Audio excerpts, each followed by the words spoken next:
నువ్వు చూస్తున్నావా? నువ్వు ధన్యుడవే. ఇటువంటి జీవితము నువ్వు కలిగి ఉండాలి. యేసుక్రీస్తు ప్రభుల వారు 2024 సంవత్సరాల క్రితం నీ కొరకు నా కొరకు వచ్చాడు. ఆయన మరణమును జయించిన వ్యక్తి ఎవరంటే ప్రియులారా, ప్రభు అయిన యేసుక్రీస్తు మాత్రమే, ఇంకెవ్వరు లేరు. ఆయన జన్మించినట్టు ఎవరూ జన్మించలేదు. ఆయన మరణించినట్లు ఎవరూ మరణించలేదు ప్రియులారా. ఆయన జీవించినట్లు ఎవరూ జీవించలేదు. ఆయన పునరుద్ధానుడై ఆరోహణమైనట్టు ప్రియులారా ఎవరు కూడా ఆరోహణమవలేదు ప్రియులారా. ఆయనే తిరిగి రాబోతూ ఉన్నాడు. ఆయన వచ్చేటట్లు కూడా ఎవరు కూడా రారు ప్రియులారా. కనుక యేసుక్రీస్తు ప్రభుల వారు నీ కొరకు నా కొరకు ఆయన మరణించాడు. మరణాన్ని జయించాడు. ఆయన మరణము చేతిలో మనం చిక్కిపోతూ ఉన్నాం. మరణము చేతిలో మనం ఓడిపోతూ ఉన్నాం. అయితే ఈ మరణాన్ని జయించి తిరిగి లేచిన వ్యక్తి ఎవరంటే మన ప్రభు అయినటువంటి యేసుక్రీస్తు వారు మాత్రమే, ఇంకెవరు లేరు. అందరూ కూడా ఆక సమాధిలో పాతి పెట్టబడి ముక్కుతూ ఉన్నారు, మూలుగుతూ ఉన్నారు.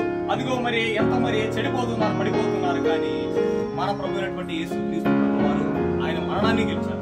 ఓ మరణమా నీ ముళ్ళెక్కడా, ఓ మరణమా నీ విజయం ఎక్కడా అని మరణపు ముళ్ళును ఆయన విరిచాడు ప్రియులారా. విరిచాడు కనుకనే ఈ యొక్క రక్షణ భాగ్యమును నీకు నాకు అనుగ్రహించాడు.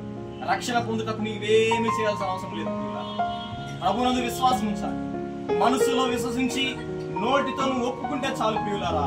అదిగో సొంత రక్షకుడుగా నువ్వు అంగీకరిస్తే ఈ యొక్క హృదయంలోకి వస్తాడు. ఆయన ఈ యొక్క హృదయంలోకి వచ్చి ఆయన ఏం చేస్తాడు? నివసిస్తాడు.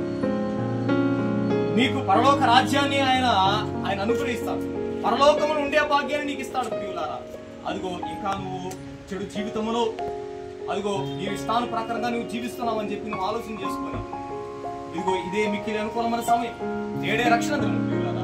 ప్రభునందు విశ్వసించినట్లయితే అదిగో ఎంత ధన్యుడవో, ఎంత ధన్యురాలవో.